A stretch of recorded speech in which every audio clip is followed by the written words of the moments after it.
Hello, आवाज़ दर्जी का ना। एमसीक्यूज नंबर 177 है। Choose the correct sentence.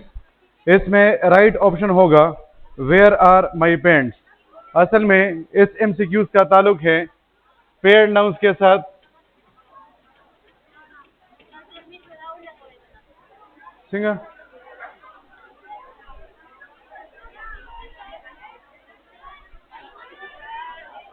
हाँ,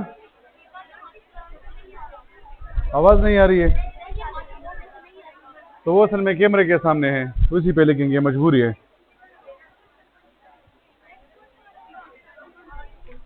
अच्छा, फोकस करें, शाबाश। आप में से जितने भी इंसान है वो मेरी बात सुने। आप में से जितने भी इंसान है वो यहाँ पे फोकस करें। एमसीक्यूज नंबर 177 में राइट ऑप्शन होगा option D, where are my pants. ये असल में पेयर्ड नाउन है। पेयर्ड नाउन्स हमारे पास वो नाउन्स होते हैं जिसमें हमेशा दो पार्ट्स को एक साथ यूज किया जाता है। पेयर्ड नाउन्स वो नाउन्स होते हैं जिसमें हमेशा दो पार्ट्स को एक साथ यूज किया जाता है। फॉर एग्जाम्पल, आप लोगों के पास आ जाए सिजर्स, पाजामा, ट्राउजर्स, शूज वगैरह, तो इनके दो पार्ट्स होते हैं और इन दोनों पार्ट्स को हम एक साथ यूज करते हैं। पेयर्ड नाउन्स के बारे में दो पॉइंट्स याद रखें। पहला पॉइंट ये है कि आप लोग हमेशा इसके साथ प्लूरल फॉर्म ऑफ वर्ब को यूज करेंगे। पेयर्ड नाउन के साथ हमेशा दो पॉइंट्स को याद रखें। पॉइंट नंबर 1 ये है कि आप इसके साथ हमेशा प्लूरल फॉर्म ऑफ वर्ब को यूज करेंगे, और इसके बारे में दूसरा इंपॉर्टेंट पॉइंट ये है कि इसका सिर्फ और सिर्फ प्लूरल फॉर्म होता है, इसका सिंगुलर फॉर्म नहीं होता। बाकी जितने भी नाउन्स होते हैं उसका सिंगुलर फॉर्म भी होता है और उसका प्लूरल फॉर्म भी होता है। For example, boy, boys, girl, girls. लेकिन अगर आप लोग के पास पेयर्ड नाउन्स आते हैं तो इसका सिर्फ और सिर्फ प्लूरल फॉर्म होगा, इसका सिंगुलर फॉर्म नहीं होगा। MCQs number 178, choose the correct sentence. इसमें राइट ऑप्शन होगा option A, wages of hard work is sweet. देखिए, असल में ऐसे नाउन्स को हम कहते हैं डिस्क्रिप्टिव नाउन्स। डिस्क्रिप्टिव नाउन्स हमारे पास वो नाउन्स होते हैं जिसमें अक्सर औकात हमें इसके फॉर्म से जो है ये प्लूरल लगता है। फॉर एग्जाम्पल, आप लोग के पास आ जाए वेजेस, या आप लोग के पास आ जाए मीजल्स, या फॉर एग्जाम्पल आप लोग के पास आ जाए फिजिक्स वगैरह। ये हमारे पास जो है वो, अब नॉर्मल रूल इंग्लिश में ये होता है कि जब भी हम किसी नाउन का प्लूरल फॉर्म बनाते हैं तो हम उसके साथ एस लगाते हैं। जिस तरह इससे पहले हमने कहा कि चेयर, चीयर्स बन जाएगा, तो चूंकि इसके साथ एस आया है इस वजह से हमारे पास प्लूरल फॉर्म होगा। तसु खामोश है सर, के नहीं सही ना। और इसी तरह हमारे पास फॉर एग्जाम्पल आ जाए पब्लिक, या आ जाए पीपल, या आ जाए पुलिस, या आ जाए नेशन, या शीप आ जाए, या कैटल आ जाए। अब पॉइंट ये है कि जब हम इन नाउन्स को देखते हैं तो ये शक्ल से प्लूरल लगते हैं, लेकिन ये असल में सिंगुलर है। और जब हम इन नाउन्स को देखते हैं तो ये शक्ल से सिंगुलर लगते हैं, लेकिन असल में ये नाउन्स हमारे पास प्लूरल है। आप लोग गूगल पे जाके एंटर कर लेंगे list of descriptive nouns, list of descriptive nouns, तो वो आप लोग को लिस्ट प्रोवाइड कर लेंगे कि वो नाउन्स जो कि लगते तो प्लूरल है लेकिन असल में सिंगुलर होते हैं, और वो नाउन्स जो कि लगते तो सिंगुलर है लेकिन असल में वो प्लूरल होते हैं। तो जब भी ये लिस्ट आएगा आप इसके साथ सिंगुलर फॉर्म ऑफ वर्ब को यूज करेंगे, और जब ये लिस्ट आएगा आप इसके साथ प्लूरल फॉर्म ऑफ वर्ब को यूज करेंगे। That is why the right option is option A. MCQs number 179, ethics demands honesty. Option B is the right option. याद रखिए, जब भी आप लोग के पास किसी सब्जेक्ट का नेम आता है, किसी डे का नेम आता है, मंथ का नेम आता है, किसी भी इंस्टीट्यूशन का नेम आता है, या किसी भी डिजीज का नेम आता है, आप हमेशा इसके साथ सिंगुलर फॉर्म ऑफ वर्ब को यूज करेंगे। अगर किसी सब्जेक्ट का नेम आता है, जिस तरह फिजिक्स, केमिस्ट्री, बायोलॉजी हो गया, या आप लोग के पास डेज के नेम आते हैं, या मंथ के नेम आते हैं, या किसी भी इंस्टीट्यूशन का नेम आता है। इंस्टीट्यूशन में आप लोग के पास स्कूल, कॉलेज, यूनिवर्सिटी, मदरसा, एकेडमी, ये सारी चीज़ें आती हैं। इंस्टीट्यूशन में स्कूल, कॉलेज, यूनिवर्सिटी, एकेडमी, मदरसा, ये सारी चीज़ें आती हैं। तो जब भी किसी इंस्टीट्यूशन का नेम आएगा आप उसके साथ सिंगुलर फॉर्म ऑफ वर्ब को यूज करेंगे, तो इस वजह से इसमें हमारे पास राइट ऑप्शन होगा option B. MCQs number 180, cattle are grazing in the field. इसमें हमारे पास राइट ऑप्शन होगा ऑप्शन बी। ये ऑलरेडी हमने यहाँ पर लिखा हुआ है कि ये कैटल हमारे पास ऐसा नाउन है जिसके फॉर्म को अगर हम देखते हैं तो ये शक्ल से हमें सिंगुलर लगता है, लेकिन असल में आप इसके साथ प्लूरल फॉर्म ऑफ वर्ब को यूज करेंगे। तो इसमें राइट ऑप्शन होगा option B, cattle are grazing in the field. MCQs number 181, police have arrested the thieves. ये पॉइंट भी ऑलरेडी हमने लिखा हुआ है कि पुलिस हमारे पास ऐसा नाउन है जो कि लगता तो सिंगुलर है, लेकिन ये असल में प्लूरल है और आप इसके साथ प्लूरल फॉर्म ऑफ वर्ब को यूज करेंगे। That is why the right option is option B. MCQs number 182, the scenery of Gilgit has enchanted us. देखिए पॉइंट याद रखें, जब भी कोई प्रीपोजिशन आता है, प्रीपोजिशन, तो एक नाउन इससे पहले आता है, जो इससे पहले आता है हम उसे फर्स्ट नाउन कहते हैं। एक नाउन इसके बाद आता है, जो इसके बाद आता है हम उसे सेकंड नाउन कहते हैं। जब भी आप लोग के पास कोई प्रीपोजिशन आएगा तो एक नाउन प्रीपोजिशन से पहले आएगा और एक नाउन प्रीपोजिशन के बाद आएगा। जो नाउन प्रीपोजिशन से पहले आता है हम उसे फर्स्ट नाउन कहते हैं, जो नाउन प्रीपोजिशन के बाद आता है हम उसे सेकंड नाउन कहते हैं। अब फॉर एग्जांपल सेंटेंस आ जाए कि students in the class are writing. Students in the class are writing, in हमारे पास प्रीपोजिशन है। स्टूडेंट्स इसमें फर्स्ट नाउन बन गया है, द क्लास हमारे पास सेकंड नाउन बन गया है। अब याद रखिए, जब भी आप लोग के पास प्रीपोजिशन आएगा तो रूल ये है कि आप लोग का वर्ब फर्स्ट नाउन के साथ एग्री करेगा। अगर फर्स्ट नाउन सिंगुलर होगा तो आप सिंगुलर फॉर्म ऑफ वर्ब को यूज करेंगे, और अगर फर्स्ट नाउन प्लूरल होगा तो आप उसके साथ प्लूरल फॉर्म ऑफ वर्ब को यूज करेंगे। इस पॉइंट को फिर से सुने, प्रीपोजिशन आ जाए, एक नाउन उसके पहले होगा, एक नाउन उसके बाद होगा। जो पहले होगा वो फर्स्ट नाउन होगा, जो बाद में होगा वो सेकंड नाउन होगा। अब आप लोगों का जो वर्ब आएगा ये फर्स्ट नाउन के मुताबिक आएगा। अगर फर्स्ट नाउन सिंगुलर है तो आप लोग के पास सिंगुलर फॉर्म ऑफ वर्ब आएगा, और अगर फर्स्ट नाउन प्लूरल है तो आप लोग के पास प्लूरल फॉर्म ऑफ वर्ब आएगा। फॉर एग्जाम्पल अगर सेंटेंस आ जाए, a paper of examples dash given, a paper of examples dash given, हमारे पास यहां पर ऑफ आया है, ऑफ प्रीपोजिशन है। अ पेपर फर्स्ट नाउन बन गया, एग्जाम्पल सेकंड नाउन बन गया। अ पेपर हमारे पास सिंगुलर है, एग्जाम्पल प्लूरल है। अब रूल के मुताबिक वर्ब किसके साथ एग्री करेगा? फर्स्ट नाउन के साथ। तो फर्स्ट नाउन चूंकि सिंगुलर है, इस वजह से यहां पर हम सिंगुलर फॉर्म ऑफ वर्ब लगा लेंगे। आप इस भी लगा सकते हैं, नो इशू, सही है। लेकिन हमारा पॉइंट ये है कि आप इसके साथ सिंगुलर फॉर्म ऑफ वर्ब को यूज करेंगे। अब इसमें हमारे पास राइट ऑप्शन होगा option A, the scenery of Gilgit has enchanted us. अब ये ठीक क्यों है, इसके पीछे दो रीजन है। पॉइंट नंबर 1 तो ये हुआ कि सीनरी हमारे पास सिंगुलर है, इस वजह से हम इसके साथ सिंगुलर फॉर्म ऑफ वर्ब लगाएंगे। पॉइंट नंबर 2, सीनरी का प्लूरल फॉर्म नहीं होता, इसका जो है वो आप क्या करेंगे, आप इसको सिर्फ और सिर्फ सीनरी ही कंसिडर करेंगे। इन केस ये आप लोग स्पेलिंग पॉइंट ऑफ व्यू से याद रखें, जिस भी वर्ड के एंड में वाई आता है, वाई, तो आप जब उसका प्लूरल बनाएंगे तो आप उस वाई को चेंज कर लेंगे आई में, और आप उसके साथ लगा लेंगे ई एस। अगर किसी भी नाउन के एंड में वाई आता है और आप उस नाउन का प्लूरल फॉर्म बनाना चाहते हैं तो उस वाई को आप लोग आई में चेंज कर लेंगे और आप उसके साथ ई एस को यूज कर लेंगे। एमसीक्यूज नंबर 182 में राइट ऑप्शन है option A. MCQs number 183, I pass the examination but the percentage of marks was not good. अब इसमें राइट ऑप्शन होगा ऑप्शन ए। रीजन क्या है, आप देखिए एमसीक्यूज को, the percentage of marks, of हमारे पास प्रीपोजिशन है, ऑफ से पहले क्या आया है, द परसेंटेज आया है। द परसेंटेज सिंगुलर है या प्लूरल है, तो इस वजह से कौन सा फॉर्म ऑफ वर्ब आएगा, सिंगुलर फॉर्म ऑफ वर्ब आएगा। तो that is why option A is the right option. Did you get the point? MCQs number 184, all pieces of information given by him were unreliable। वही वाला point है जो कि अभी हम डिस्कस कर चुके हैं। ऑफ हमारे पास बेसिकली प्रीपोजिशन है, प्रीपोजिशन से एक नाउन पहले आता है और एक नाउन उसके बाद आता है। इससे पहले जो नाउन आया है that is all pieces. All pieces चूंकि प्लूरल है, इस वजह से प्लूरल फॉर्म ऑफ नाउन के साथ आप लोग प्लूरल फॉर्म ऑफ वर्ब लगाएंगे।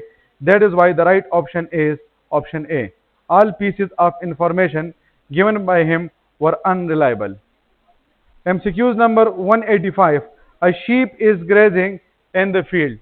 sheep हमारे पास ऐसा नाउन है जिसका सिंगुलर और प्लूरल फॉर्म एक है।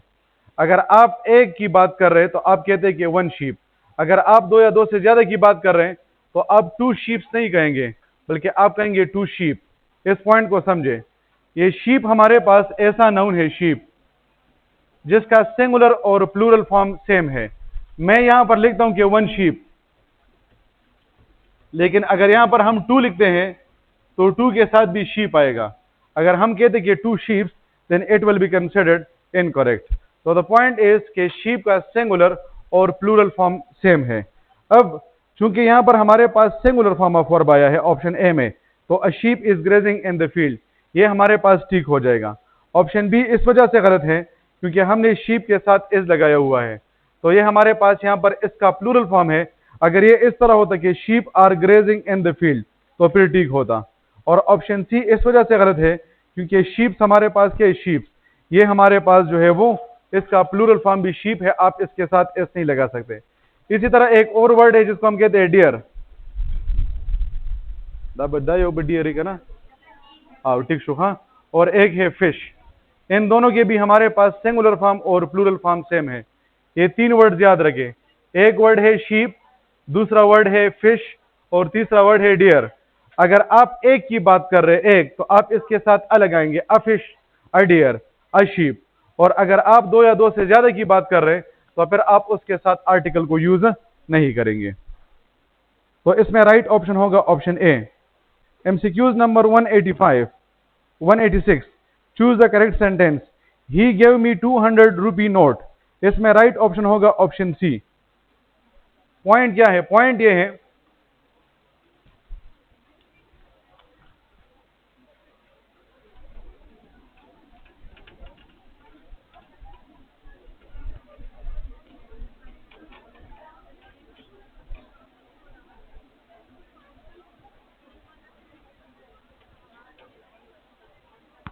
अगर आप लोग के पास ये वाले वर्ड्स आते हैं, फॉर एग्जांपल 100 आ जाएं, 1000 आ जाएं, मिलियन आ जाए, बिलियन आ जाए या डजन एटसेट्रा, इस किस्म के नाउन्स आते हैं। फोकस हियर, शाबाश। फॉर एग्जांपल अगर आप लोग के पास ये वाले वर्ड्स आते हैं 100, 1000, मिलियन, बिलियन, ट्रिलियन एटसेट्रा, तो दो किस्म के सिचुएशंस है। या तो इससे पहले नंबर होगा या इससे पहले नंबर नहीं होगा। नंबर का मतलब है 1 2 3। या तो इससे पहले 1 2 3 होगा या इससे पहले 1 2 3 नहीं होगा। फॉर एग्जांपल MCQs आ जाएंगे, dash of students are writing. दूसरा आ जाए 5 डैश स्टूडेंट्स आर राइटिंग। अब एक ऑप्शन है 100 और दूसरा है हंड्रेड्स। अब अगर 1 2 3 नहीं होगा तो इसका हमेशा आप लोग प्लूरल फॉर्म लगाएंगे। ये होगा कि hundreds of students are writing. और अगर नंबर होगा तो फिर इसका हमेशा सिंगुलर फॉर्म आएगा। हम पॉइंट ये डिस्कस कर रहे हैं कि जब भी हमारे पास ये वर्ड्स आते हैं 100, 1000, मिलियन, बिलियन, ट्रिलियन एटसेट्रा या डजन एटसेट्रा, तो दो किस्म के सिचुएशंस है। या तो इससे पहले 1 2 3 होगा या इससे पहले 1 2 3 नहीं होगा। अगर इससे पहले 1 2 3 नहीं है तो फिर आप हमेशा इसका प्लूरल फॉर्म यूज करेंगे। और अगर इससे पहले 1 2 3 है तो फिर आप हमेशा इसका सिंगुलर फॉर्म यूज करेंगे। यहां पर हमने लिखा कि हंड्रेड्स ऑफ स्टूडेंट्स, हमने प्लूरल फॉर्म इस वजह से लगाया है क्योंकि यहां पर 1 2 3 नहीं आया है। जबकि यहां पर हम कहते कि 500, तो यहां पर हमने सिंगुलर फॉर्म इस वजह से लगाया है क्योंकि हमारे पास नंबर आया हुआ है। That is why the right option in this is going to be option C. He give me 200 rupee note. अच्छा, इसमें रुपीज क्यों नहीं होगा? रूपी जो है हमारे पास यहां पर एडजेक्टिव है, एडजेक्टिव। और याद रखिए एडजेक्टिव का प्लूरल फॉर्म नहीं होता। यानी फॉर एग्जांपल आप लोग यहां पर लिखते हैं कि ब्यूटीफुल,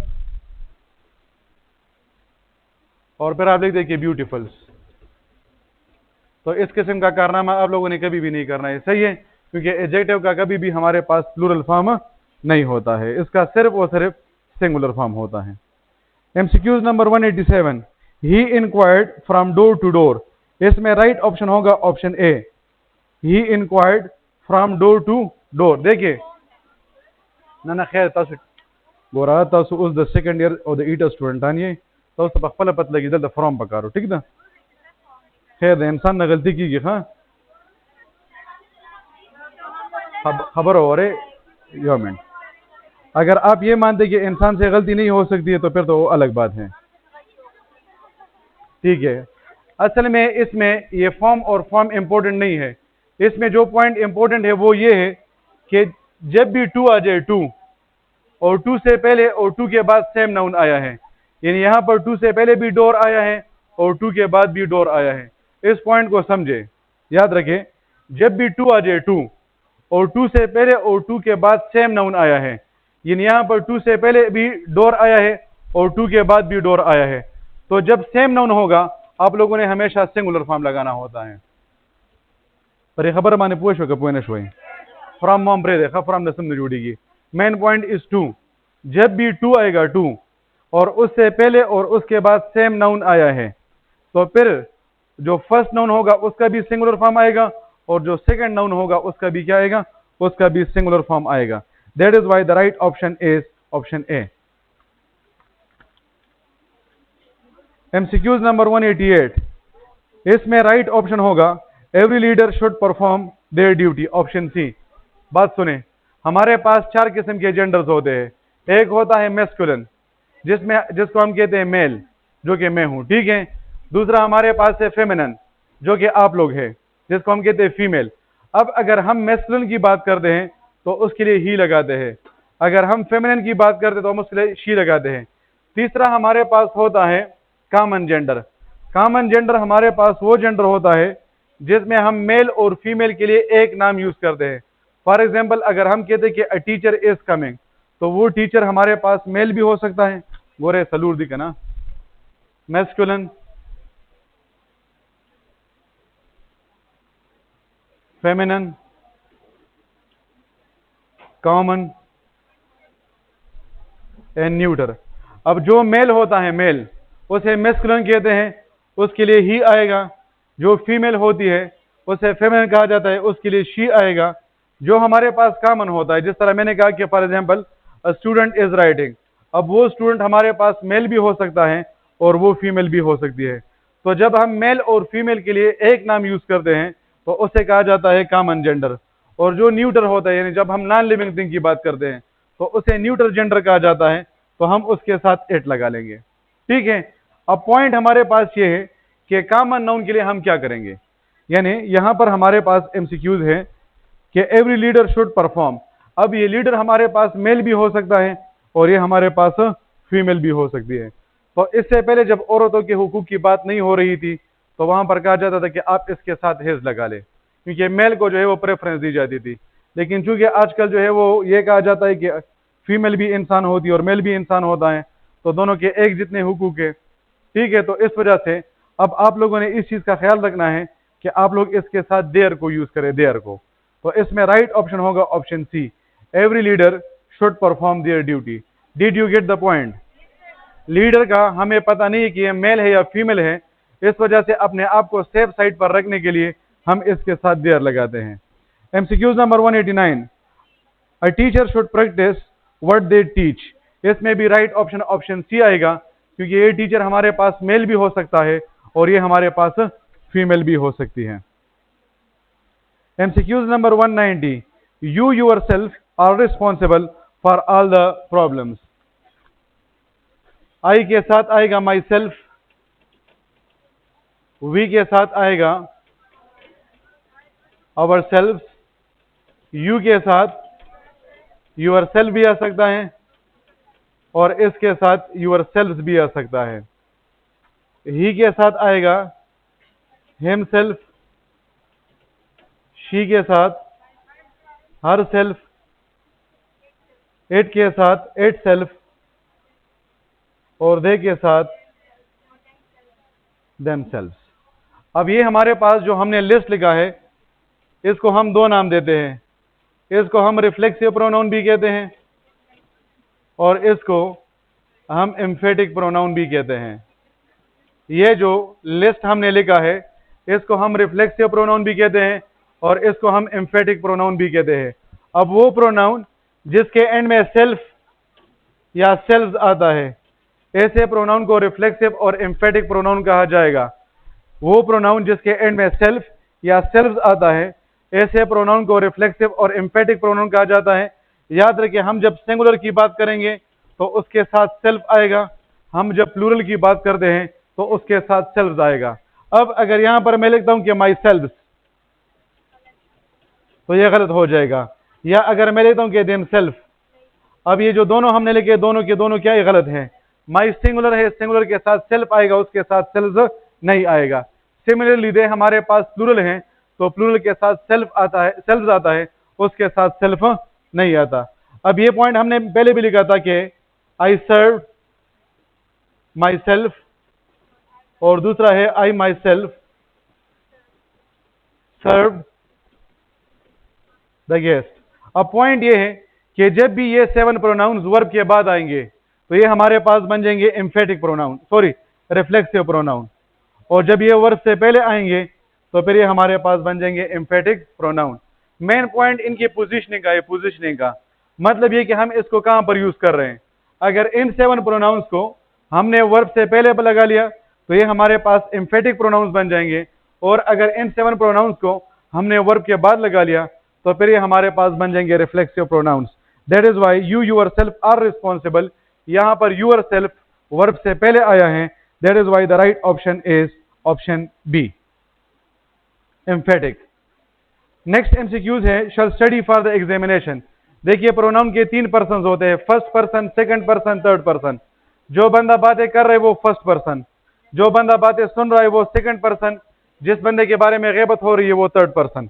फॉर एग्जाम्पल, यहां पर मैं बात कर रहा हूं तो मैं फर्स्ट पर्सन, आप लोग सुन रहे हैं तो आप लोग सेकंड पर्सन। हम एडमिनिस्ट्रेशन वालों के बारे में बात कर रहे हैं तो वो हमारे पास बन जाएगा थर्ड पर्सन। फर्स्ट पर्सन में आई और वी आता है, सेकंड पर्सन में यू आता है, और थर्ड पर्सन में ही, she and it and they आता है। अब अगर किसी सेंटेंस में हमसे ये कहा जाए कि आप फर्स्ट पर्सन भी यूज करें, सेकंड पर्सन भी यूज करें और थर्ड पर्सन भी यूज करें, तो उसके लिए हम अप्लाई करते हैं 231।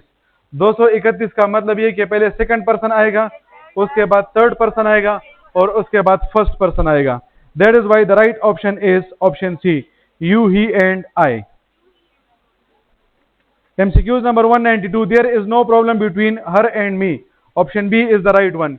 याद रखिए, जब भी कोई प्रीपोजिशन आएगा आप हमेशा उसके बाद ऑब्जेक्टिव प्रोनाउन को यूज करेंगे। यह पॉइंट याद रखिए, जब भी कोई प्रीपोजिशन आएगा, प्रीपोजिशन के बाद हमेशा ऑब्जेक्टिव फॉर्म ऑफ प्रोनाउन आता है। That is why the right option is her and me. 193, everyone attended the party except. जब भी वर्ड एक्सेप्ट आता है आप इसके बाद भी ऑब्जेक्टिव प्रोनाउन को यूज करेंगे। जब भी वर्ड एक्सेप्ट आता है आप इसके बाद ऑब्जेक्टिव प्रोनाउन को यूज करेंगे। और लास्ट एमसीक्यूज है, MCQs number 194, he is as fast as. पहला पॉइंट, जब भी ये 5 वर्ड्स आते हैं, is, am, are, was, were, इसके बाद हमेशा सब्जेक्टिव प्रोनाउन आएगा। जब भी ये 5 वर्ड्स आते हैं, is, am, are, was, were, आप लोग हमेशा इसके बाद सब्जेक्टिव फॉर्म ऑफ प्रोनाउन को यूज करेंगे। इसमें एक और पॉइंट है, that is as as. For example, अगर सेंटेंस आ जाए, he is dash fast dash Alwin, और दूसरा है he is not dash fast dash Alwin. अगर आप दो चीजों को आपस में कंपेयर कर रहे हैं, if you are making a comparison of 2 objects, अगर ये सेंटेंस पॉजिटिव होगा, पॉजिटिव यानी मतलब ये कि आप ये कहना चाहते हैं कि इक्वालिटी दोनों में मौजूद है। ना हेलो,